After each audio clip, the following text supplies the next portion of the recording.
پس من میخوام از چپ بارانداز برم، میارم بالا، دست مخالف، دست راست، دست کشیشو رد میکنم به همون صورتی که گفتم. گرفتم، شست رو میندازم، مشمو میگیرم. اینجا من تا جایی که بتونم باید به یه شکلی حریف رو کیپ کنم. از ظرفیت سینم استفاده میکنم، با سر حریف رو قفل میکنم، فشار رو به جلو. الان چه اتفاقی افتاد؟ یاسین ستون پاشو از دست داد. ستون پا رو از دست داد. من به خاطر اینکه ستون پاشو نذارم مجددا بیاد به چرخه دفاع، با آرنجم مهارش میکنم.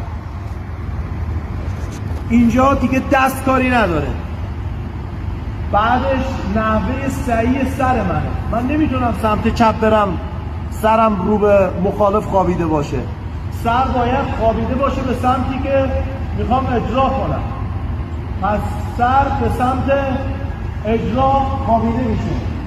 اینجاست که ببین من دیگه با دستم کاری ندارم. پا همش پا و شکم.